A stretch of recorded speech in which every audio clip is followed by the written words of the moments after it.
오늘의 주요 뉴스입니다. 코로나19 신규 확진자는 검사 건수가 적은 휴일 영향이 사라지면서 전날보다 4만 9천여 명이 늘어난 7만 명대를 기록했습니다. 위중증 환자는 461명으로 나흘째 400명대를 이어갔고 사망자는 45명으로 나타났습니다. 지난 16일 발사된 미국의 달 탐사선 오리온이 발사 5일 만에 달에 가장 가까운 지점에 도달했습니다. 오리온은 달 표면에서 약 128km 떨어진 상공을 통과하면서 달의 근접 비행에 성공했는데 달의 뒷면을 지나면서 예상대로 30여 분간 지구와 통신이 끊겼습니다. 세계 3대 가상화폐 거래소 FTX의 붕괴로 비트코인과 이더리움 가격이 급락했고 미국 최대 가상화폐 거래소 주가도 크게 떨어졌습니다. FTX 파산의 영향이 걷잡을 수 없이 확산할 수 있다는 심리적 우려가 급락 현상의 원인으로 분석됩니다. 코오롱 생명과학이 골관절염 치료제 인보사에 투입된 25억 원의 연구비 환수 처분에 대해서 정부를 상대로 낸 소송에서 이겼습니다.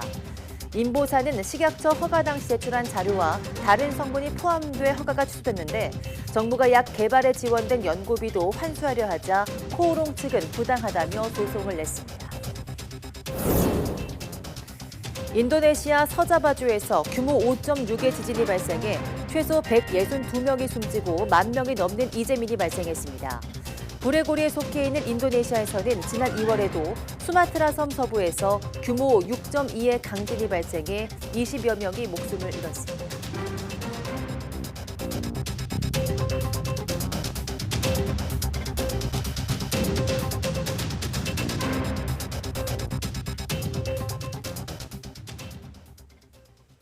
네, 여러분 안녕하십니까? 11월 22일 사이언스 투데이 시작합니다. 오늘 0시 기준 코로나19 신규 환자는 7만 2,873명으로 집계됐습니다. 휴일에 검사가 줄어든 영향을 받은 어제보다 4만 9천여 명 많습니다. 일주일 전보다는 7명 늘어 비슷한 수준을 보였지만 2주 전보다는 만여 명 늘었습니다. 신규 환자 가운데 국내 발생은 7만 2,792명, 해외 유입은 81명입니다. 위중증 환자는 461명으로 나흘 연속 400명대를 나타냈습니다. 사망자는 45명으로 누적 사망자는 3만 111명입니다. 국가감염병 위기대응 자문위원회의 한 관계자는 다음 주 월요일 정례 브리핑에서 코로나19 방역과 관련한 사회 경제적 지표를 발표할 예정이라며 이번 주 한 번 더 회의를 열어 정리할 것이라고 말했습니다. 그동안 사회적 거리두기나 사적 모임 제한, 방역 패스 같은 코로나19 방역 정책은 신규 확진자 수와 중증화율, 치명률, 중환자실 가동률, 접종률 등 방역 의료 지표만을 기반으로 이루어져 왔습니다. 이 때문에 영업시간 제한이나 5인 이상 모임 금지와 같은 강제적 방역 정책으로 소상공인들이 막대한 피해를 받았지만 방역 정책이 사회 경제에 미치는 영향을 제대로 평가할 수 없다는 지적이 제기되었습니다. 정부 여당이 가수 션이 공동대표로 있는 승일 희망재단의 루게리병 환자 요양병원 건립 사업을 지원하기로 했습니다. 국민의힘과 정부는 어제 국회에서 열린 중증과 희귀질환 치료 지원 강화를 위한 정책 간담회에서 이같이 결정했습니다. 국민의힘 성일종 정책위의장은 중증과 희귀질환 환자들이 국가적 보살핌에서 소외된 것이 사실이라며 병원 건립을 정부가 지원할 것이라고 밝혔습니다. 이어 유전적 요인을 고려해 희귀질환 환자의 진단 지원을 가족까지 확대하고 관련 건강보험 제도의 보완도 서두를 것을 정부에 요청했다고 덧붙였습니다. 코오롱 생명과학이 국내 품목 허가가 취소된 골관절염 치료제 인보사에 투입된 연구비 환수 처분을 두고 정부를 상대로 낸 소송에서 최종 승소했습니다. 대법원은 코오롱 생명과학이 과학기술정보통신부와 보건복지부를 상대로 제기한 연구비 환수 처분 취소 소송에서 원고 승소로 판결한 원심을 확정했습니다. 국내 최초 유전자 치료제인 인보사는 지난 2017년 식약처 품목 허가를 받았지만 허가 당시 제출한 자료와 달리 종양을 유발할 수 있다는 성분이 포함된 것으로 드러나면서 2019년 허가가 취소됐습니다. 이후 정부가 국가연구개발사업 참여를 제한하고 연구비를 환수하자 코오롱 측은 성실히 수행했던 연구과제를 실패한 연구로 보고 국가연구비를 환수하는 건 부당하다며 소송을 냈습니다. 네, 인도네시아에서 발생한 강진으로 적어도 162명 이상 숨지고 수백 명이 다쳤습니다. 또 13,000여 명이 집을 잃었는데요. 이번 지진은 70km 떨어진 수도 자카르타의 빌딩이 흔들렸을 정도로 강력했습니다. 보도에 이상순 기자입니다. 지붕이 흙더미처럼 쓸려 내려왔고 앙상한 골조가 간신히 건물을 버티고 있습니다. 집안은 황급히 대피한 모습 그대로입니다. Pas kejadian sih saya lagi tidur ya, tiba-tiba kasur kan ini goyang ya. otomatis goyang, otomatis saya lari itu keluar lihat keluar banyak yang rubuh tuh Pak. 현지 시간으로 21일 오후 1시 21분쯤 인도네시아 서자바주 치안주르에 지진이 덮쳤습니다. Dengan kejadian gempa yang ada di bawah kota Cianjur ya 10 km skala 5,6 mengakibatkan banyak sekali bangunan yang luluh lantak dan hancur. 지진 발생 후 2시간 동안만 25번의 여진이 이어지면서 인명피해가 눈덩이처럼 불어났습니다. 특히 방과 후 수업을 하던 이슬람 학교가 무너져 학생들이 많이 희생됐습니다. 인도네시아 국가재난방지청에 따르면 치안주르 내 주택 2,000여 채와 이슬람 기숙학교와 병원 각각 한 곳, 공공청사 4곳 등이 파손됐습니다. Anak saya 7 Pak, belum ketemu. Belum ketemu sekarang Bapak, anak saya. SNS에는 사람들이 무너진 건물 잔해를 치우며 깔린 사람을 구하거나 병원 밖으로 대피한 환자들이 마당에 놓인 침대에서 치료받는 영상 등이 올라왔습니다. 주 인도네시아 한국대사관은 치안주르 지역에 교민 7명이 살고 있지만 지금까지 교민 피해는 없다고 전했습니다. 인도네시아는 이른바 불의 고리로 불리는 환태평양 지진대에 위치해 있습니다. 지난 2004년 12월에는 규모 9.1 대지진으로 인한 쓰나미가 발생해 22만 명이 숨졌고 지난 2월에도 수마트라 섬 서부에서 규모 6.2의 강진이 발생해 20여 명이 사망했습니다. YTN 이상순입니다. 행정안전부는 광주, 전남, 제주 등 남부지방에서 강수량이 평균보다 적은 기상 가뭄이 계속됨에 따라 지자체 가뭄 대책 추진을 위한 특별교부세 55억 원을 긴급 지원한다고 밝혔습니다. 이번에 교부되는 특별교부세는 섬 지역 급수 운반, 해수 담수화 시설 설치, 생활용 관정 개발, 농업용 저수조 증설 등에 쓰입니다.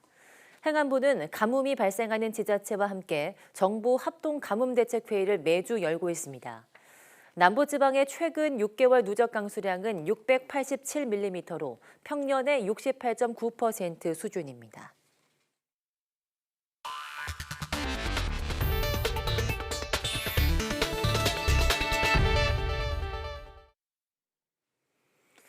미국의 달 탐사선 오리온이 발사 5일 만에 달에 가장 가까운 지점까지 도달했습니다.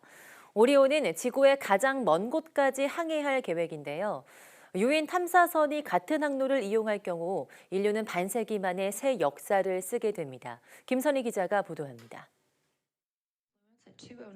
미국의 달 탐사선 오리온이 달에 점점 더 가까이 다가갑니다. 미국 동부 시간으로 21일 오전 7시 57분 달 표면에서 약 128km 떨어진 상공을 통과하며 달에 가장 가까이 접근하는 데 성공했습니다. 달의 뒷면을 지나면서 30여 분간 지구와 통신이 끊기기도 했습니다. Then Orion will complete its closest approach to the moon at 81 miles above the lunar surface. Now, during this time, we will not have signal with Orion because it will be traveling behind the backside of the moon. 오리온은 여기서 그치지 않고 약 6만 4천 킬로미터를 더 나아가 열흘쯤 뒤에는 지구에서 45만 킬로미터 떨어진 곳까지 도달하게 됩니다. 지난 1970년 아폴로 13호가 세운 기록 40만 킬로미터를 크게 웃도는 수준입니다. 내후년 유인 탐사선이 같은 항로를 이용하면 인류는 54년 만에 지구에서 가장 먼 곳을 다녀오는 새 역사를 쓰게 됩니다. Now you are seeing the Earth, you are seeing home, you are seeing yourself in that image right there, as Orion is 232,000 miles away from planet Earth. 비행 16일째부터 지구 귀환을 시작하는 오리온은 총 비행 시간 25일 11시간 36분을 예상하고 있습니다. 이번 프로젝트를 모두 마치게 되면 미 항공우주국 나사는 유인 우주선을 달에 지속적으로 보내 달 표면 기지를 구축한다는 계획입니다. YTN 김선입니다. 네, 그동안 규제에 가로막혀 있던 용인 반도체 클러스터 조성 사업이 본 궤도에 오르게 됐습니다. 공업용수 사용 인허가를 내주지 않았던 여주시가 입장을 바꾸면서 문제가 풀린 건데요. 2027년부터 공장이 가동되면 국내 반도체 경쟁력 강화에 큰 도움이 될 것으로 보입니다. 보도에 박홍구 기자입니다. 용인 반도체 클러스터 조성의 마지막 걸림돌이었던 공업용수 취수 문제가 해결됐습니다. SK하이닉스와 여주시, 한국토지주택공사 등은 국회에서 만나 단지의 성공적 조성과 상생 협력을 위한 협약식을 열었습니다. 여주시가 용수시설 인허가를 내주는 대신 SK는 취약계층을 위한 사회공헌과 반도체 인력 양성을 지원하고 LH는 임대주택을 지어주기로 합의했습니다. 국가적 중요 국책 사업이 더는 지연돼서는 안 된다는 대의와 여러 상황 등을 감안하여 용인이 어떤 세계적인 반도체 어떤 중심, 생산의 메카, 연구개발의 어떤 중심이 될 수 있도록 최대한 노력하도록 하겠습니다. SK하이닉스는 반도체 생산에 필요한 물을 여주 남한강에서 하루 26만 5천 톤씩 들여온다는 계획이었지만 여주시가 반대하면서 단지 건설 계획은 난항을 겪었습니다. 하지만 반도체 경쟁력 확보가 국가 경제의 핵심 과제로 떠오르자 정치권까지 중재에 나서 1년 6개월을 끌어오던 문제가 해결됐습니다. 최근에는 금리 인상과 인플레이션, 수요 감소 등으로 반도체 업황이 악화되는 추세에 있습니다. 그렇지만 이럴수록 미래를 위한 선제적인 투자가 필요한 시점이기도 합니다. 이로써 SK하이닉스가 120조 원을 투자하는 초대형 프로젝트가 본 궤도에 오르게 됐습니다. 오는 2025년 공장 건설을 시작해 2027년부터 차세대 메모리 반도체가 생산될 예정입니다. 미국의 견제에 의해서 최신 장비 도입을 못해요, 중국에. 중국에서는 새로운 제품을 못 만들게 되면은 국내에 이제 그런 공장을 만들어서 생산을 하면은 당연히 국내 경쟁력이 높아지는 거고. 용인 반도체 클러스터에는 SK하이닉스뿐 아니라 50개 이상 반도체 소재와 부품, 장비 기업도 들어올 예정입니다. 또 17,000명 이상 일자리가 창출될 것으로 보여 국내 반도체 생태계 활성화에 큰 도움이 될 것으로 보입니다. YTN 박홍구입니다. 세계 3대 가상화폐 거래소인 FTX의 붕괴로 코인업계 전반의 불안감이 커지고 있습니다. 가장 대표적인 가상화폐인 비트코인의 경우 미국 동부 시간으로 21일 오후 2시 기준으로 3.49% 하락하면서 16,000달러 선이 무너졌고 이더리움 가격도 6.12% 폭락했습니다. 미국 가상화폐 최대 거래소인 코인베이스의 주가도 크게 떨어져 뉴욕 증권거래소에서 7.93% 하락한 41.67달러까지 내려가는 등 상장 이후 최저치를 기록하고 있습니다.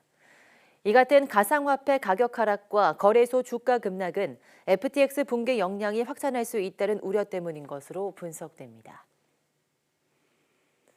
경제 상황에 대한 소비자들의 심리를 나타내는 소비자 심리지수가 2달째 하락했습니다.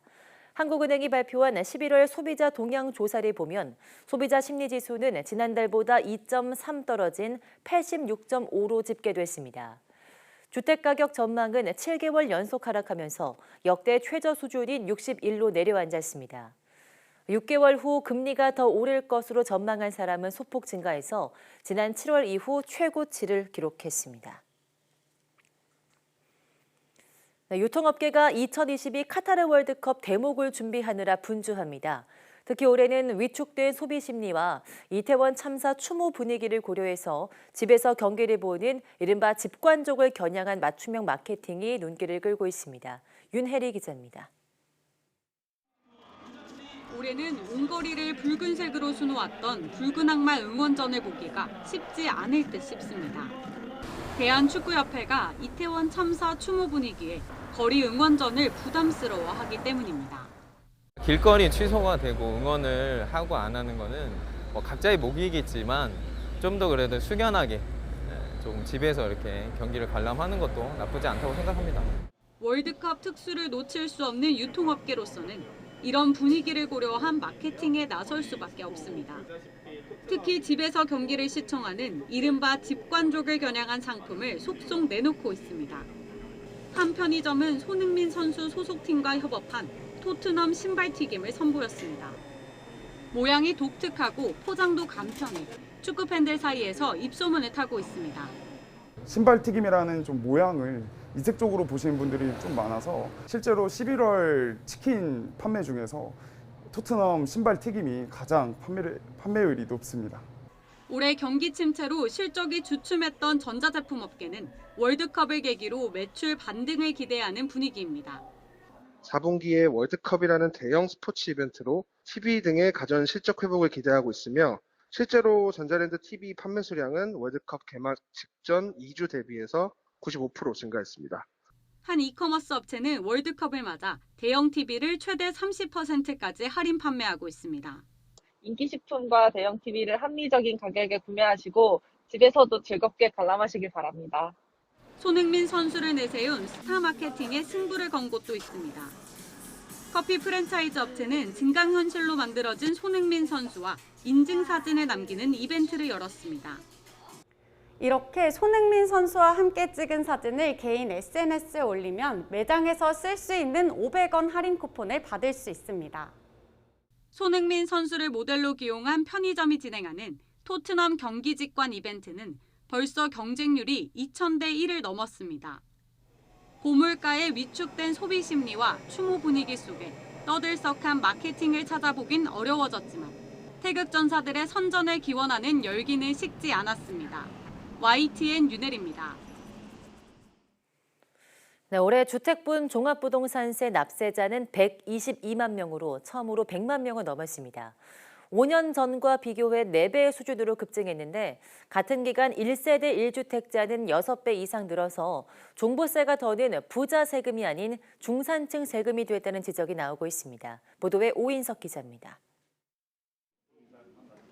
주택분 공시가격이 지난해보다 17.2% 상승하면서 올해 종부세 납세자는 처음으로 100만 명을 넘어 122만 명으로 집계됐습니다. 5년 전 33만 명과 비교해 약 4배 수준으로 급증한 겁니다. 전체 주택 보유자 1,500만 명의 8% 수준, 주택 보유자 100명 중 8명에게 세금이 부과되면서 종부세는 더는 부자 세금이 아닌 중산층 세금이 됐습니다. 납세액은 5년 전과 비교해 11배가 늘며 올해 4조 1천억 원으로 집계됐습니다.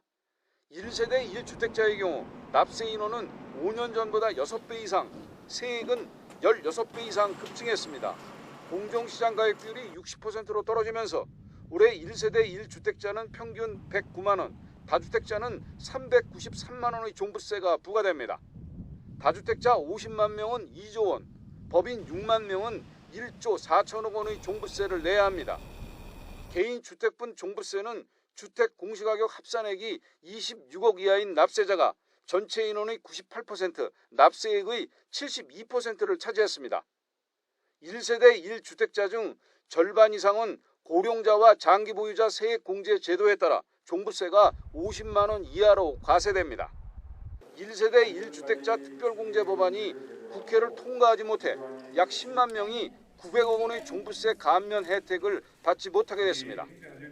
서울 등 수도권 종부세 납세자가 지난해보다 23만 명 늘며 100만 명에 육박했고 비수도권은 6만 명 가까이 늘었습니다. 정부는 종부세에 대해 근본적인 개편이 필요하다고 밝혔습니다. 17년째 6억 원을 유지하고 있는 기본 공제 금액을 올리고 주택수에 따른 다주택자 중과세율을 폐지하겠다는 입장입니다. 국세청은 이번 달 21일부터 종부세 납부 고지서를 발송하고 다음 달 15일까지 납부하도록 안내했습니다. 주택분 외에 토지분 납세자 11만 5천 명, 3조 4천억도 포함됐습니다. YTN 오인석입니다. 네, 정부가 깡통 전세 같은 피해를 막고 소액 임차인 같은 주거 약자를 보호하기 위해서 제도 개선책을 내놓았습니다. 세입자가 집주인에게 임대차 정보와 체납 정보 등을 법적으로 요구할 수 있게 되고 우선 변제를 받을 수 있는 임차인 범위도 확대될 전망입니다. 김다연 기자입니다. 최근 인천에서는 아파트 건물이 통째로 경매에 넘어가는 일이 벌어졌습니다. 대부분 세대를 소유한 집주인이 빚을 감당하지 못한 건데 세입자들은 하루아침에 전세 보증금을 날릴 처지에 놓였습니다. 계약 당시 각 세대는 1억 원이 넘는 근저당이 잡혀 있었지만 중개업자는 큰 문제가 되지 않는다며 세입자들을 안심시켰습니다. 처음에 저희도 이제 부동산 관련된 걸 자세하게 알지 못하다 보니까 되게 막막했죠. 정부가 이른바 깡통 전세 같은 피해를 막기 위해 집주인의 정보 공개 의무를 강화하기로 했습니다. 현행 주택임대차보호법으로도 선순위 보증금 같은 임대차 정보를 요청할 수 있지만 집주인이 이를 거부하면 사실상 손쓸 방법이 없습니다. 하지만 법이 바뀌면 집주인은 거부할 정당한 사유가 없는 이상 정보 제공에 의무적으로 동의해야 합니다. 또 계약 체결 전 집주인에게 납세 증명서를 요구할 수 있는 권한도 새로 생깁니다.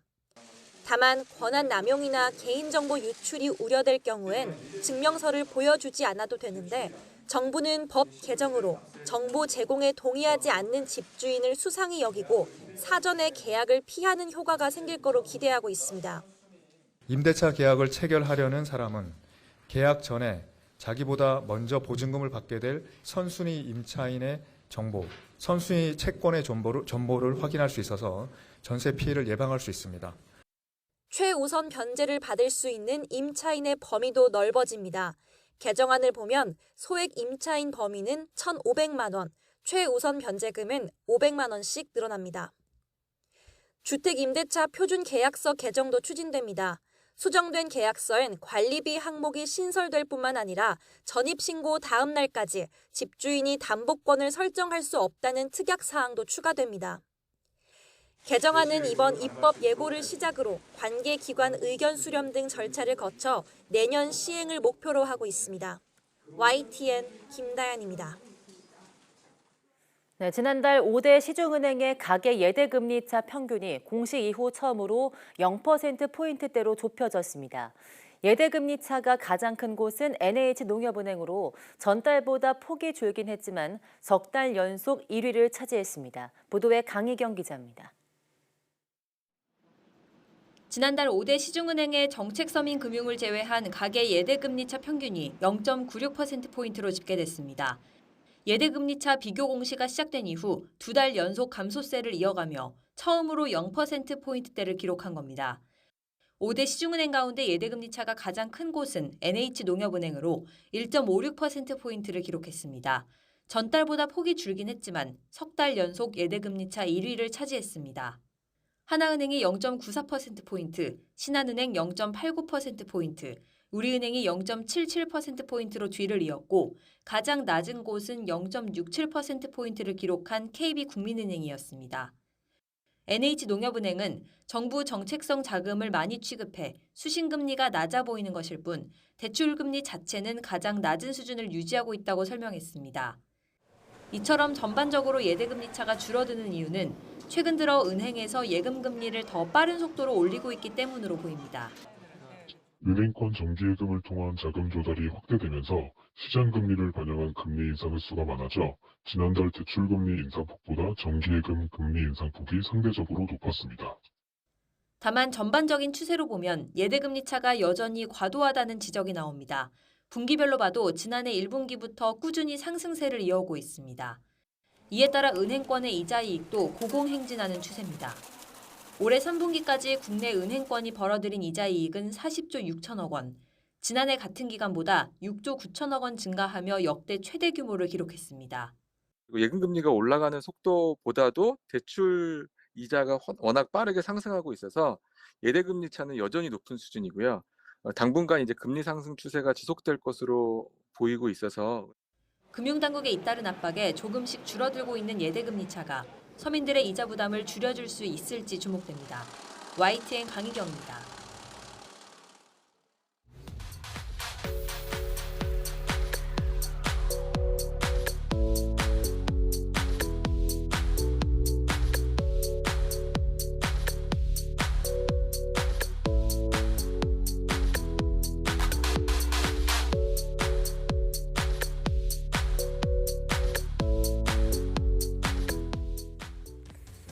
네, 폭염과 가뭄, 대홍수 등 기후 재난은 그저 환경만의 문제가 아니라 우리의 의식주와 직결되어 있죠. 그중에서도 가장 기본적인 식량 문제로 세계 여러 나라들이 어려움을 겪고 있는데요. 오늘 오후 사이언스투데이 날씨학개론에서는 이 문제에 대해서 다양한 의견이 오고 갔던 세계 식량 포럼에 대해 이야기 나눠보겠습니다. 많은 시청 바랍니다. 함께해 주신 여러분 고맙습니다.